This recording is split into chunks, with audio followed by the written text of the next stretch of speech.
American rocket technician Daniel Fry claimed he witnessed a UFO landing near the White Sands Proving Grounds in New Mexico. He was invited aboard and received a message for mankind. The most significant experience that I had is probably the finding out of the major purpose for this invasion, so to speak, was to keep this planet alive, that we're approaching an area of controversy which could result in the displacement of all humanity, because we had learned how to do that without learning how to get along with each other.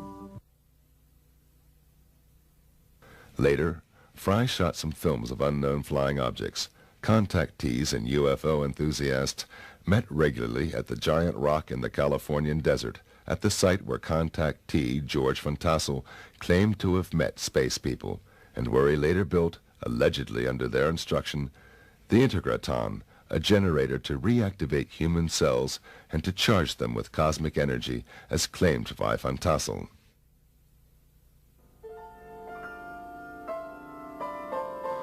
One of the early contactees who spoke regularly on the giant rock conventions was Howard Menger. Menger presented what many UFO enthusiasts had long waited for: physical evidence and a message of deepness and beauty.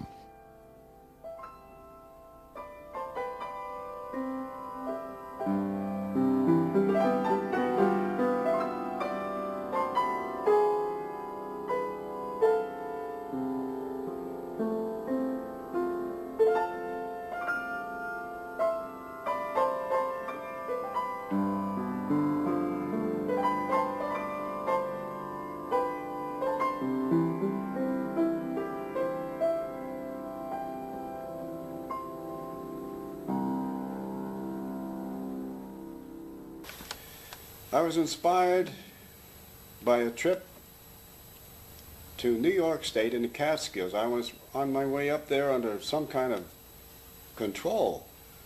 It seemed almost like the wheel was moving by itself. I know it sounds strange, but it's true. And I reached an old cabin in the woods, and inside there were what I considered to be aliens. They were not from this world, as far as I could see. They're very angelic people. And they had all kinds of instruments in the cabin, all types of electronic, like what we'd call pianos and organs.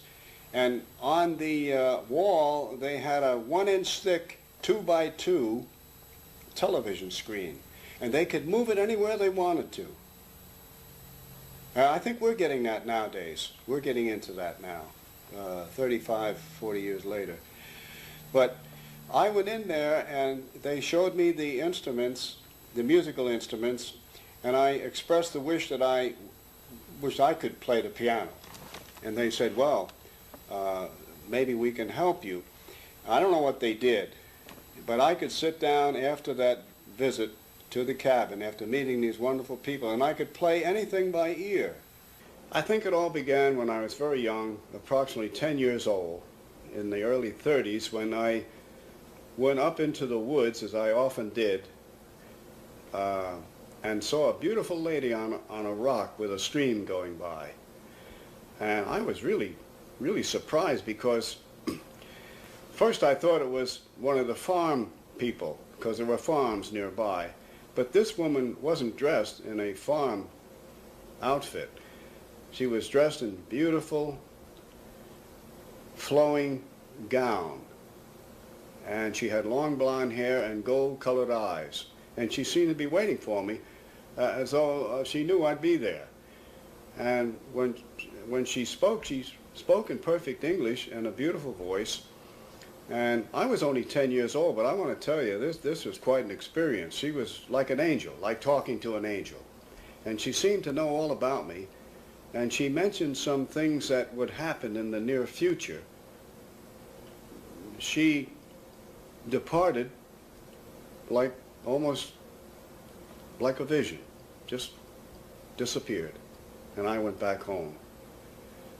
I didn't talk about it for weeks, not even to my brother, who often went up in the woods with me. We saw discs in the sky, my brother and I, during that period, that same period.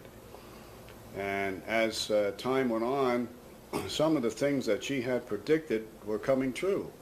They continued from the girl on the rock right on up to the very significant ones in 1956, when the craft came in, these huge 40 to 50 foot craft, and they carried these beautiful angelic aliens. And of course, at first I wasn't ready for any of this. No cameras, no recording equipment, no witnesses. But after that, I prepared myself with cameras, witnesses. I had witnesses. I was taking a movie on one incident in 1956 in Highbridge, New Jersey, where a craft was coming in. It's in my new book, the Highbridge incident. The pictures are in there. And the craft is coming in, and I'm taking a colored movie, 8mm movie of this. I have several witnesses from the local area, and also a federal agent from the Bureau in Newark, New Jersey was standing right next to me. I was filming a craft coming in. The door opens when it landed, and two men got out. One went to the left, one went to the right, and then a beautiful lady got out. But she had a type of spacesuit on. And she walked toward me, and when she got about 25 or 30 feet from me, she didn't say a word. And she touched something shiny on her belt. And that shiny thing got bigger and bigger and bigger, and finally enveloped her whole body to where I could see her body as a light form. And then it disappeared. And I was really surprised. I yelled back at the craft. I said, "Where did she go? Where is she?" And they yelled back in perfect Oxford English, "She's here with us in the ship." So evidently their technology has taken them into some type of teleportation, which we haven't approached that yet. Our scientists have not approached that yet, that I know of. And so evidently they have mastered time, motion, and energy in some way. Shortly after that, the two men went in the craft, the door closed, and it silently rose and left the area. I only have parts of it and slides I made from the original. The Federal Bureau of Investigation, the Bureau out of Newark, New Jersey, took the original film. As you know, there is a definite government cover-up for three reasons: political, religious, and scientific, and for national security. Indeed, Menger had hundreds of eyewitnesses at that time. Psychiatrist Dr. Berthold Schwartz spoke with about 40 of them and became convinced that Menger's contacts were real experiences. Well, living in northern New Jersey, where I practiced medicine for many years, I used to hear years ago on the radio Howard Menger on the Long John Neville show. And I was quite interested, to put it mildly. How could someone make these statements and make all these claims and these other things going on? Then, of course, reading about it in the papers, and my patients would ask questions. People across the board, straight Americans. So one thing led to another, and then by fortuitous luck or whatever, coincidence, I met different people that were closely associated with Howard, leading citizens, not just average Joes, good, solid Americans. And they had quite a story to tell me. So the ball of yarn started to unroll, and I became more and more involved in who this man is, where he's coming from, how do you explain these things.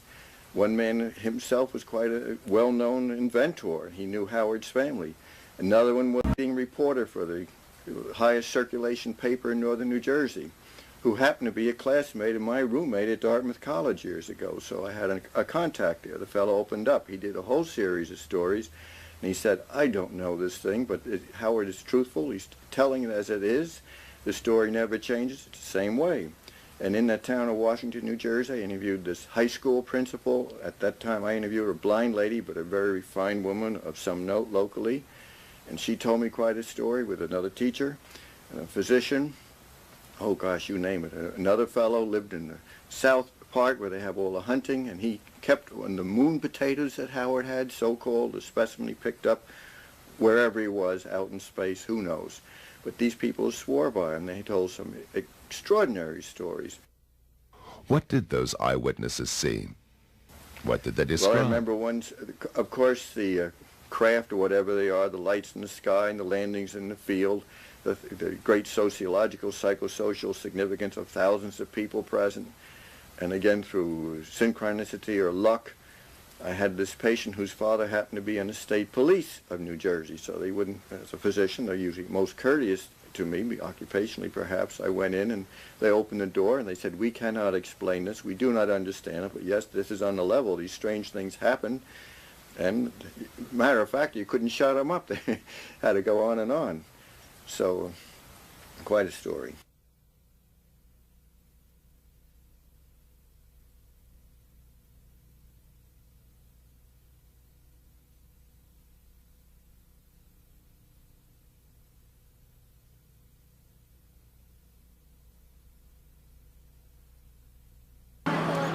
There were people that said they saw lights in the sky and things that darted very fast that didn't look like a helicopter or a plane because it moved too swiftly.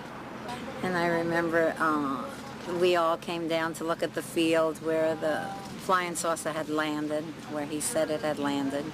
And it was round, like burnt mark on the ground where the grass had all been singed.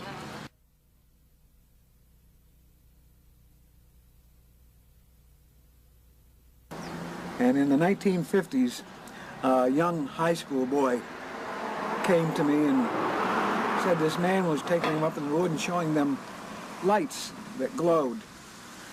And he told them the lights came from flying saucers, from men who were landing regularly in a place called High Bridge, New Jersey. It's about 10 miles from here, from Washington, where we are now. And I knew this young boy, and I prevailed upon him to tell me more about it. I was interested as a newspaper man, and he told me who the man was, and it was Howard Menger. At that time, Howard Menger was a sign painter in a sign painting shop just about 2 blocks from this house, up around the corner. And I knew Howard, knew his wife, knew his children, knew his family, and as a reporter, I thought I had to find out more about this. So I got a hold of a couple of friends of mine from the state police, and we went to visit Howard, and he said, "Oh yeah, they're up there," and he showed us some photographs he had made of flying saucers, and he asked us if we would like to meet these people from outer space, and of course we said yes. So he took us up to a field up on top of the mountain and said they'd be there at about 11 o'clock at night, and we just had to wait. And needless to say, we waited and waited, and nobody ever showed up. Howard later told me, he said, one of those guys that was with you was carrying a gun. He said, Howard, all those guys were carrying guns. They're all state policemen.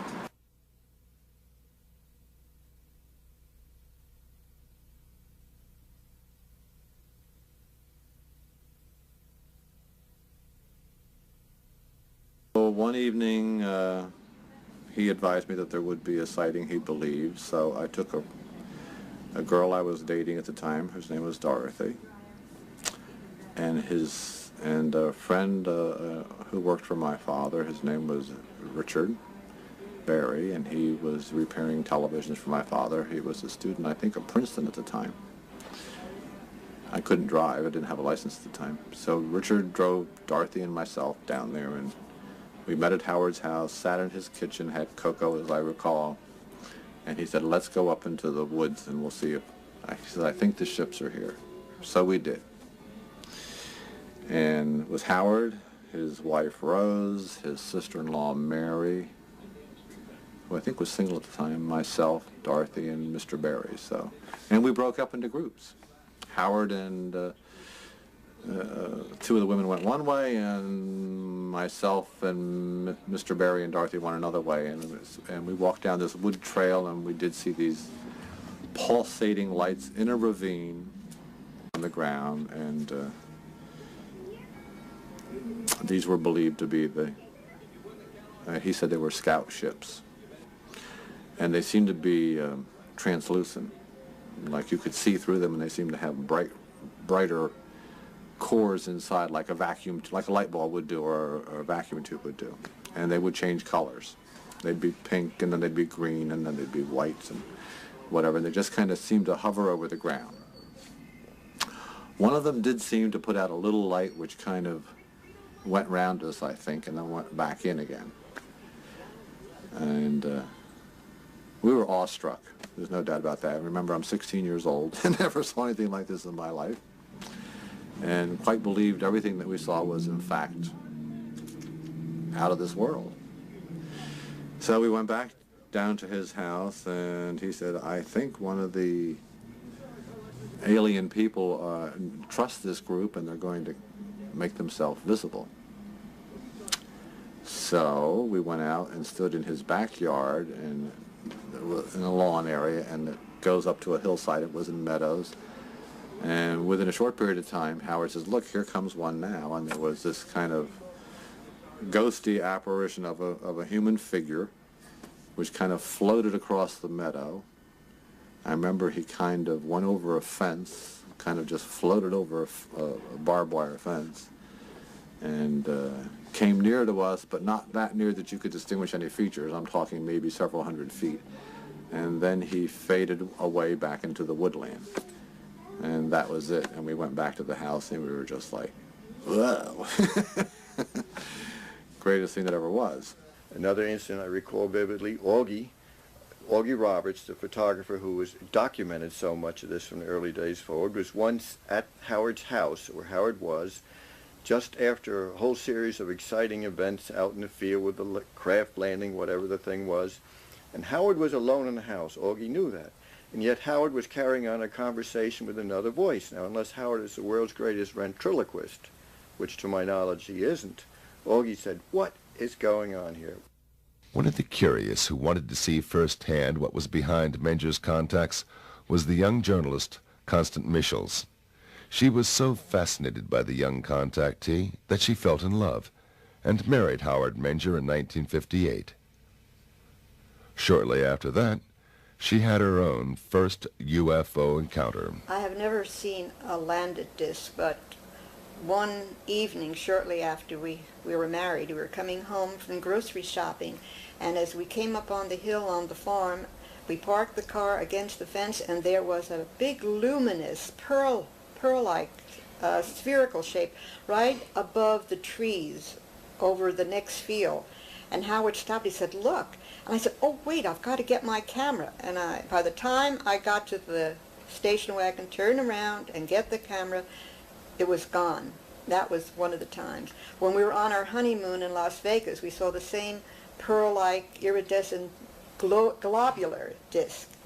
And one more time, which this really gets me, but it was it was on our farm, and we were there. Our attorney was with us, and we had heard that some people at White House, they were having a game, and they had seen discs flying over the stadium. So we went out in the field and looked upward, and sure enough, there was a fleet of discs flying overhead. And our attorney turned to me and said, Connie, this is for you. And one of the discs dipped, just like that.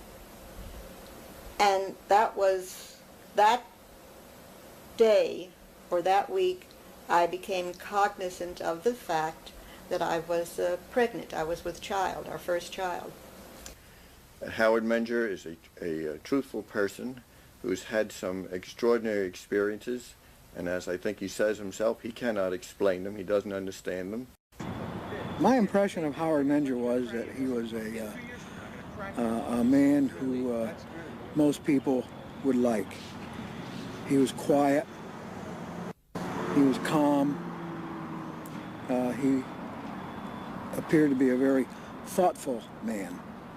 He would seldom give out with a fast answer. He would consider his words and his answers to every question you would ask him. He was a kind man. He was a kind of a person that you'd like to have as a neighbor. He minded his own business. He was on the quiet side. And that's why I think he commands so much respect, because people don't expect to have a guy talking about flying saucers who looks and talks like Howard Menger. He's a father figure. As a psychiatrist, I certainly would say that Howard appears in every way to myself to be a healthy, good citizen, a sound mind and body, as most of these people are. We've done formal studies on this long ago. It was just logical to assume that there are non-terrestrials throughout our cosmos. And if they are coming now, as they have come in the past, why could not this young man, who had a good business, who had a family life, who was well known in his community, was well respected, why should he go through all this trouble to get ridiculed and harassed and lose a lot of his business? And for what purpose? It certainly wasn't for money. We lost heavily trying to get this message across. He eventually lost his first home, and when we were married, we lost our farm home, and we had to just pull up stakes and start all over again, no home at all, and work very hard. So for all those skeptics out there and debunkers, we get very angry, especially I do, when they say, well, you're doing it for money, or you're trying to sell your book. We have mortgaged our home to publish that book because we didn't want it altered, and we didn't want the photographs to turn up missing again. So we did it ourselves. So this is not a labor of money, it's a labor of love that we have done for 35 to 40 years. So I was convinced at that time that he was doing it for the same reason. He was losing pitifully economically. But something was really pushing him on. And I'm very glad that later on the government came and backed him up to do some of the things he had to do. Unfortunately, it didn't last very long. Menger's most fascinating adventure with the space people was his trip to the moon in August 1956. Well, I remember getting in a craft in the same location. We called it Location 1 in Highbridge, New Jersey. They invited me in the craft. And they didn't tell me right away where we were going, but I found myself in outer space with a Polaroid camera, and there were about 8 or 9 people in there with me, aliens, and a man, a friend of mine from Highbridge, New Jersey, who I still don't mention his name because he doesn't want to mention, but he was in the craft with me. Went to school with him. We were up, we could see through the portholes the Earth getting smaller and smaller and smaller. It looked like a blue tennis ball with white clouds over it. Finally, we could see the moon approaching and getting larger and larger through the portholes, and I took pictures of the moon on the other side of the moon, where there's a line between the light and the dark, and there was like a small city there. And our government knows all of this. They know it all, but they're keeping it from the public. Time is very difficult when you're flying in these aircraft. For instance, there's something I did notice on the moon trip. I thought it took 10 days. But when I come back, I didn't have to shave. So that's less than 8 hours. So there's something here in their technology about time. They're time travelers. As far as I know, their technology is so advanced we may never even have left the planet in a craft. We might have gotten in a craft, and through their technology contacted the moon section and put it on a screen, and I thought, who knows? They're so far ahead of us that I really don't know. Any time that he came back from what he called a contact, he seemed to be very elated, very happy and elated, and just bursting with happiness or goodwill. It seemed to affect him that way.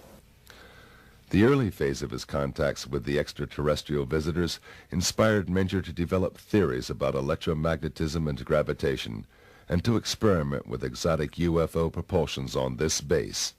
So what happens in my theory is that the electromagnetic field surrounds the disk, cuts off the cosmic particles coming in, so that gravity, which is a push, my theory, is no longer a push in this area, because it rises.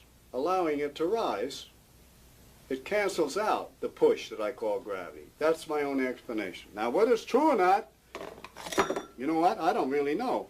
But on that theory, I did get a craft off the ground. 1951 was when things really happened, because I built an anti-gravitic electrodynamic propulsion 4-foot radio-controlled craft, which looked like a flying saucer, and I flew it quite a bit around Hybrids, New Jersey, and one time in the afternoon it got away. My controls, I lost control of it, the radio control, and it went up about 500 feet and then went west, and I was pushing buttons like mad, and it just didn't respond. It got away. And there goes approximately, today's dollars, $60,000. Now, in those days, money, a dollar was a dollar.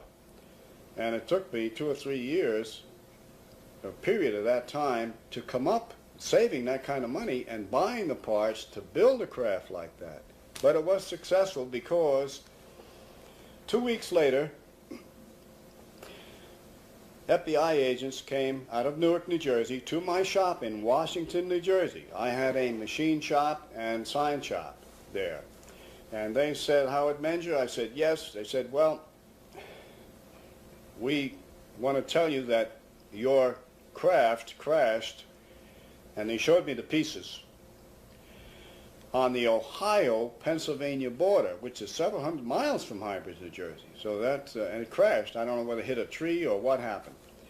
And they traced me from the parts. I bought these parts in electronic shops and hardware stores on Route 22 in New Jersey. And they went to these stores and traced it down. And they're very good at this. And they came right to my shop and said, "Stop, don't do it again. Keep quiet. You will be visited by some representatives from the Pentagon.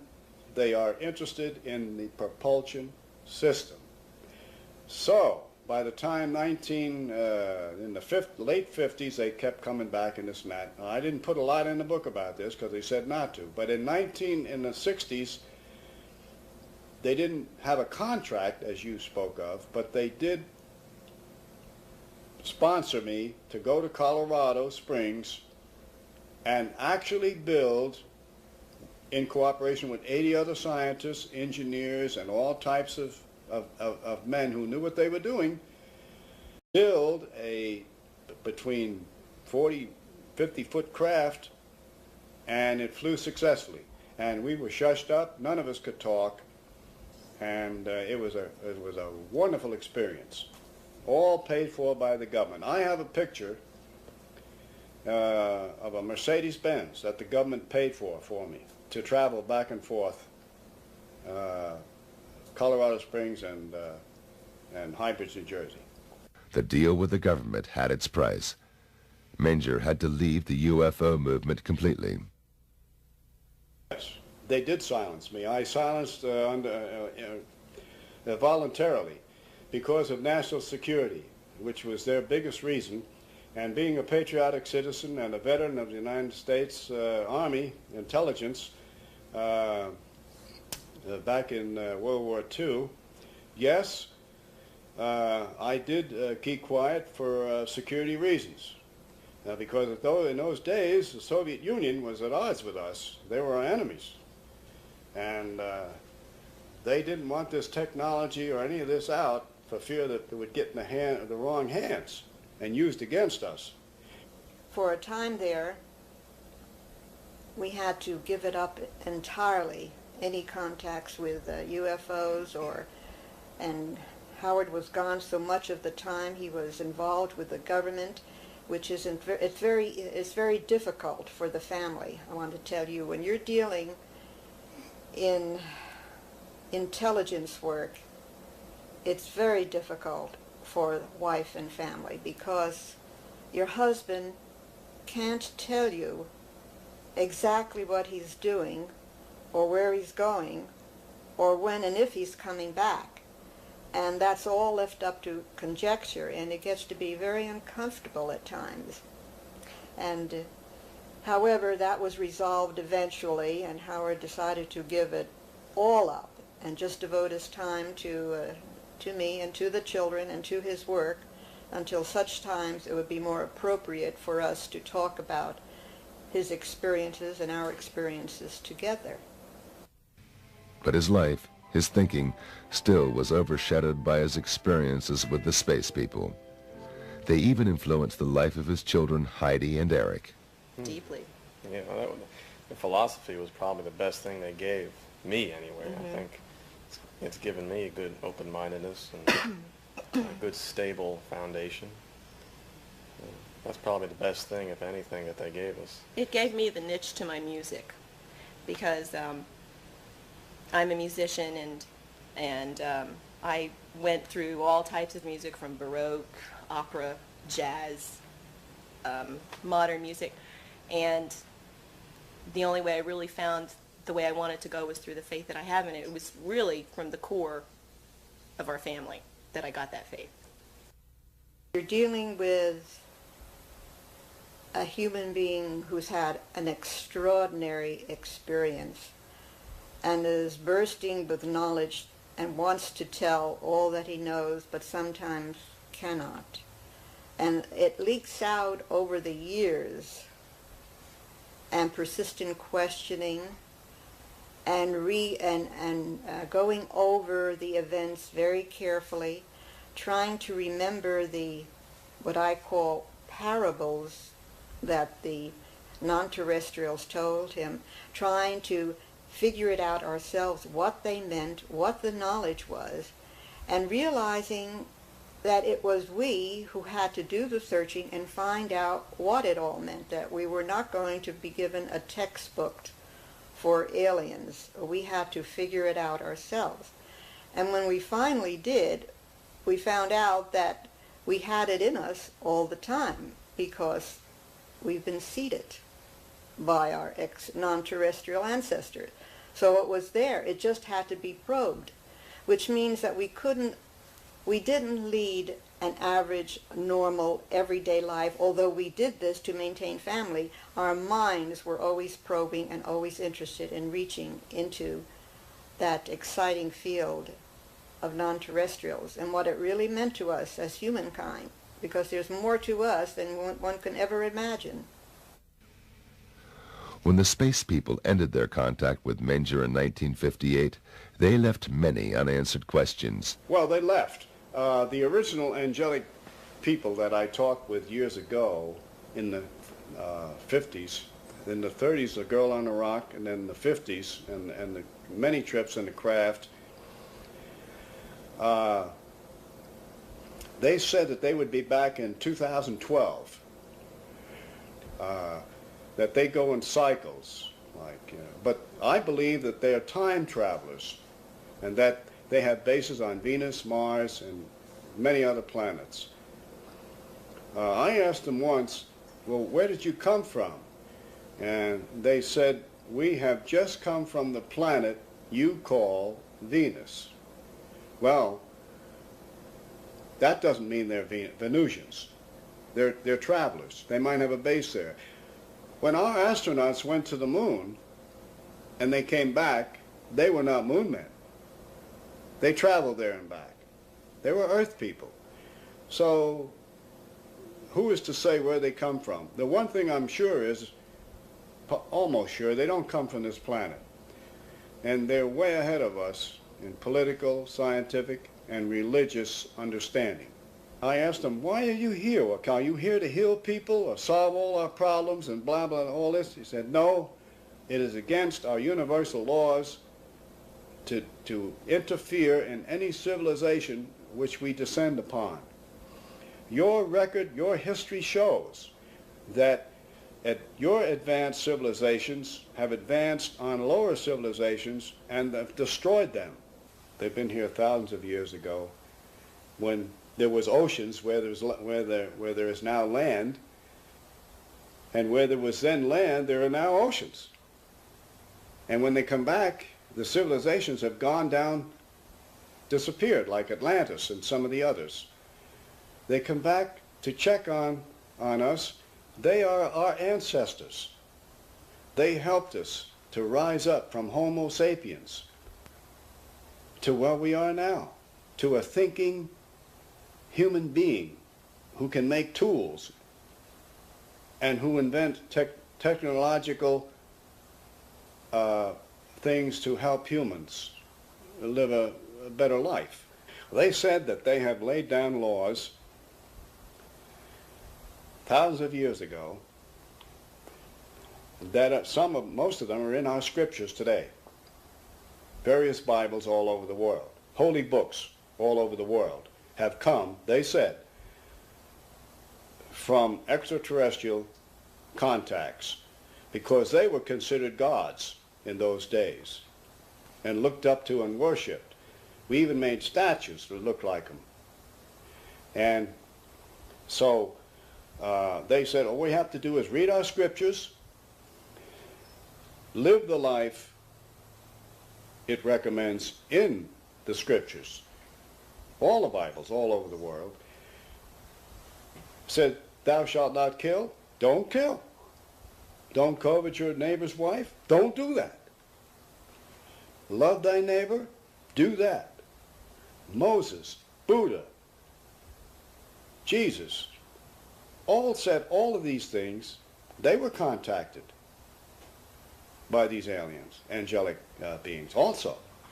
Connie Menger believes that there is a strategy behind the proceeding of the extraterrestrials, a program to educate us step by step. The alien receptiveness program is to gradually make us aware of our birthright, but it has to be a very slow process, and the memory of who we are and what we are is locked in our mythology, it's locked in our ancient scriptures, it's locked in ancient books, it's all over the world. If you will collate the information, you will see the pattern emerge. However, we have to go very slowly because the memory of that has been obliterated from most of humankind. And as a matter of fact, we may have been a quarantined planet for a long stretch of time. And now that we are being monitored again, and some of that brain cells that they so graciously gave us are beginning to expand, and they are beginning to recognize, at least a lot of us are beginning to recognize, we belong to a galactic family. Now what is our purpose? Our purpose is to inform as many people as possible and give some scientific background to that, to show them that there is a possibility that we are not alone and that we come from a very different heritage other than anthropoid. As a matter of fact, we're children of the stars, but we've come through an evolutionary process because that's nature's way of producing better forms for better life expressions.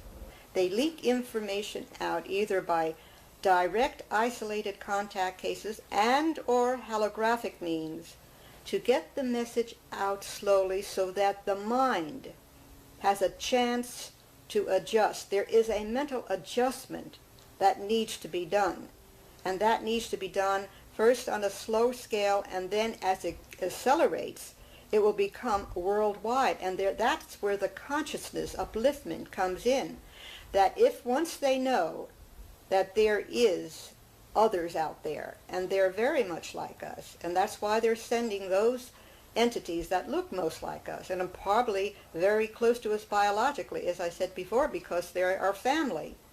And there is another reason. It must be done slow, on a slow process, because a higher culture will always destroy the lower a lower structure. We have infrastructure in our industries, in our governments, in our religions that would fight so fiercely against this thought or against others coming in, because after all, the vested interests have control of this planet and control of the countries and control of the wealth.